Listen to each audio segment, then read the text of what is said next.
বিসমিল্লাহির রহমানির রহিম। প্রিয় শিক্ষার্থীরা, আজকে আমরা ক্লাস করব হিসাব বিজ্ঞান বইয়ের তৃতীয় অধ্যায়ের মেন বইয়ের পৃষ্ঠা 28 ও 29 নম্বরের উদাহরণ নিয়ে। উদাহরণটি হলো লেনদেন সমূহের ডেবিট ও ক্রেডিট পক্ষ কারণ সহ চিহ্নিত করো। 1. জনাব হাসান নগদ 50,000 টাকা মূলধনস্বরূপ এনে ব্যবসা শুরু করলেন। 2. অফিসের জন্য আসবাবপত্র ক্রয় করা হলো 5,000 টাকা। 3. কর্মচারীদের বেতন প্রদান 6,000 টাকা। 4. পণ্য ক্রয় 20,000 টাকা। 5. ব্যাংকে জমা দেওয়া হলো 25,000 টাকা। 6. পণ্য বিক্রয় করা হলো 18,000 টাকা। 7. বিজ্ঞাপন বাবদ চেক প্রদান করা হলো 7,000 টাকা। 8. কমিশন পাওয়া গেল 3,000 টাকা। 9. ব্যাংকের নিকট হতে সুদ পাওয়া গেল 1200 টাকা। 10. ধারে পণ্য বিক্রয় করা হলো 15,000 টাকা। 11. ভাড়া বাবদ চেক প্রদান করা হলো 6,000 টাকা। 12. ব্যবসায়ের প্রয়োজনে ব্যাংক হতে উত্তোলন 8,000 টাকা। এই 12টা লেনদেন। এগুলো ডেবিট ক্রেডিট পক্ষ নির্ণয় করতে হবে কারণ সহ।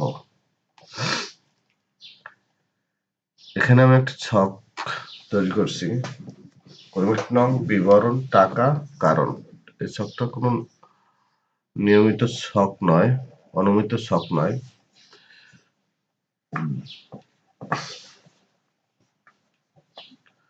ওকে, এখন অঙ্কের সমাধান শুরু করি।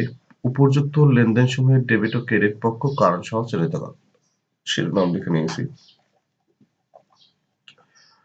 ক্রমিক নং বিবরণ, টাকা, কারণ। যেহেতু আমাদের ডেবিট ক্রেডিট পক্ষ নির্ণয় করতে হচ্ছে এবং ডেবিট ক্রেডিট কেন হয়েছে তার কারণটা চিহ্নিত করতে হবে। 1 নম্বর লেনদেনটা ছিল জনাব হাসান নগদ 50,000 টাকা মূলধন স্বরূপ এনে ব্যবসা শুরু করলেন। জনাব হাসান 50,000 টাকা নিয়ে ব্যবসা শুরু করছে। ব্যবসা শুরু করবে, যে টাকা নিয়ে ব্যবসা শুরু করা হবে ওই টাকা ব্যবসার একটা মূলধন স্বরূপ বা মালিকানা সত্ত্ব হিসেবে সে আনবে। যেহেতু প্রতিষ্ঠানে সে নগদ টাকা নিয়ে আসে, তাহলে নগদটা বৃদ্ধি পেয়েছে, তার নগদান হিসাব ডেবিট। আর অন্যদিকে মালিক প্রতিষ্ঠান নগদ অর্থ আনয়ন করায় মালিকানা সত্ত্ব বেড়েছে, তাই মালিকানা সত্ত্ব বাড়ার কারণে মূলধন হিসাব ক্রেডিট হবে। তাই ক্রমিক নং 1 এ নগদান হিসাব ডেবিট আর মূলধন হিসাব ক্রেডিট। নগদান হিসাব সে 50,000 টাকা নিয়ে শুরু করছে, সে 50,000 টাকাই ডেবিট পাশে ক্রেডিট পাশে সমান বসবে। কারণ প্রতিষ্ঠানের নগদ অর্থ সম্পদ বৃদ্ধি পাওয়ায় নগদান হিসাব ডেবিট। সম্পদ বৃদ্ধি পেলে ডেবিট হবে। আর অন্যদিকে মালিক প্রতিষ্ঠানের নগদ অর্থ আনয়ন করায় মালিকানা সত্ত্ব বেড়েছে, তাই মূলধন হিসাব ক্রেডিট। 2 নম্বর লেনদেন হলো অফিসের জন্য আসবাবপত্র ক্রয় করা হলো 5,000 টাকা। আসবাবপত্র ক্রয় করে প্রতিষ্ঠানে সম্পদ বৃদ্ধি পায় আবার এবং সম্পদ হ্রাস পায়। একটা সম্পদ বৃদ্ধি পেলে আরেকটা সম্পদ হ্রাস পাবে। যেহেতু এখানে আসবাবপত্র ক্রয় করছে নগদ টাকায়, তাহলে আসবাবপত্র আসছে এবং নগদ টাকা চলে গেছে।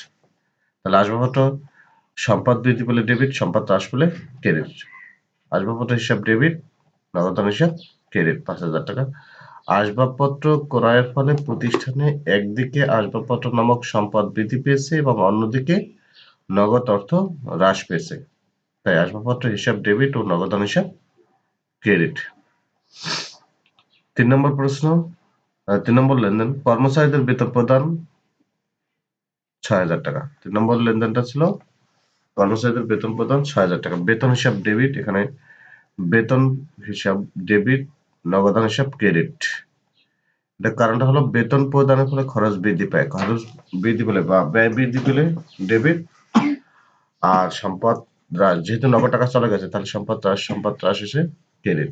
তাহলে বেতন প্রদানের ফলে খরচ বৃদ্ধি পাওয়ায় বেতন হিসাব ডেবিট, অন্যদিকে নগদ অর্থ হ্রাস পাওয়ায় নগদান হিসাব ক্রেডিট। 4 নম্বর লেনদেন, পণ্য ক্রয় 20,000 টাকা, পণ্য ক্রয় 20,000 টাকা, পণ্য ক্রয় করে নগদ টাকা চলে যায়, পণ্য ক্রয় মানে ব্যয়, ব্যয় বৃদ্ধি পেলে ডেবিট আর সম্পদ হ্রাস পেলে ক্রেডিট। ক্রয় হিসাব ডেবিট, নগদান হিসাব ক্রেডিট। পণ্য ক্রয় করাতে ব্যয় বৃদ্ধি পেয়েছে ফলে ক্রয় ডেবিট, অন্যদিকে নগদ অর্থ হ্রাস পাওয়ায় তা ক্রেডিট। 5 নম্বর লেনদেনে আসি, ব্যাংকে জমা দেওয়া হলো 25,000 টাকা।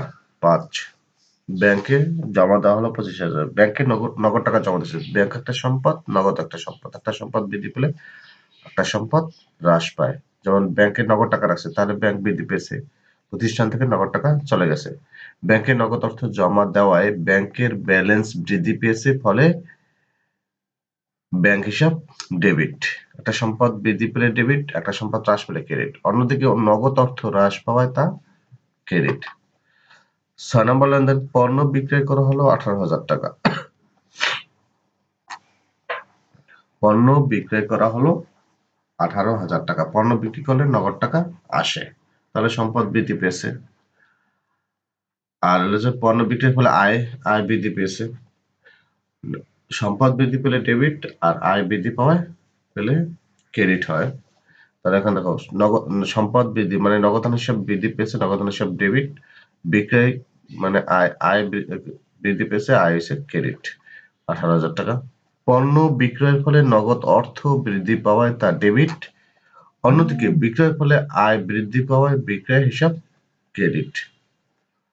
7 নম্বর লেনদেন, বিজ্ঞাপন বাবদ চেক প্রদান করা হলো 7,000 টাকা, বিজ্ঞাপন বাবদ চেক প্রদান করা হলো 7,000 টাকা, ব্যয় বৃদ্ধি পেয়েছে, এখানে বিজ্ঞাপন মানে খরচ, ব্যয় বৃদ্ধি পেয়েছে, ব্যয় বৃদ্ধি ডেবিট, আর যেহেতু চেক প্রদান করেছে তাহলে ব্যাংক থেকে টাকা চলে যাবে, ব্যাংক হচ্ছে সম্পদ হ্রাস হচ্ছে ক্রেডিট।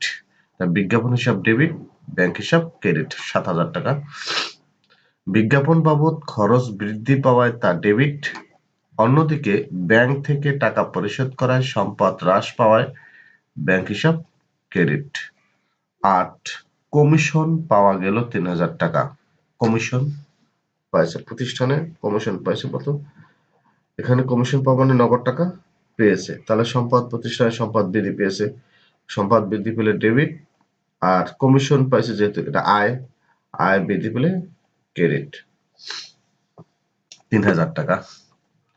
কমিশন নগদে প্রাপ্ত হয়, নগদ সম্পদ বৃদ্ধি পেয়েছে তাই নগদান হিসাব ডেবিট, অন্যদিকে কমিশন নামক আয় বৃদ্ধি পাওয়ায় তা ক্রেডিট। 9 নম্বর লেনদেন, ব্যাংকের নিকট হতে সুদ পাওয়া গেল 1200 টাকা, ব্যাংক থেকে সুদ পাইছে,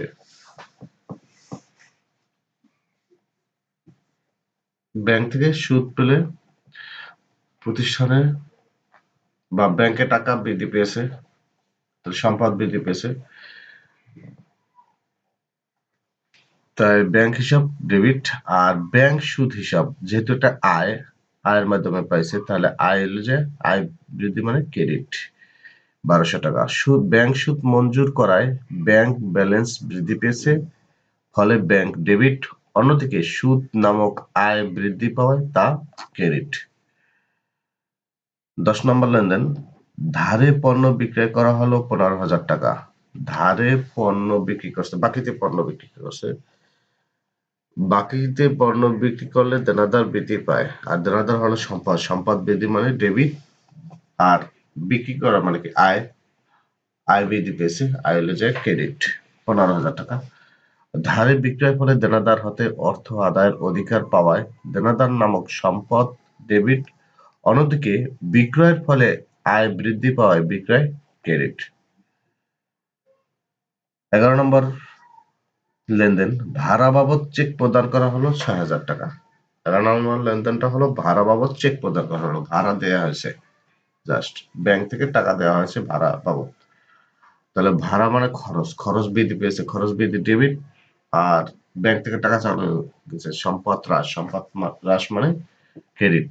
তাহলে ভাড়া হিসাব ডেবিট, ব্যাংক হিসাব ক্রেডিট। ভাড়া পরিশোধের ফলে খরচ বৃদ্ধি পাওয়ায় ভাড়া হিসাব ডেবিট, অন্যদিকে চেক প্রদানের ফলে ব্যাংক ব্যালেন্স হ্রাস পাওয়ায় ব্যাংক হিসাব ক্রেডিট।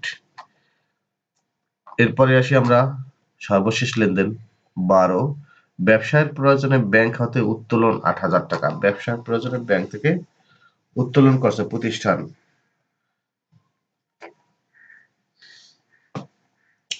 ব্যবসার প্রয়োজনে ব্যাংক থেকে যদি টাকা নিয়ে আসে তাহলে প্রতিষ্ঠানের নগদ টাকা বৃদ্ধি পেয়েছে, সম্পদ বৃদ্ধি ডেবিট।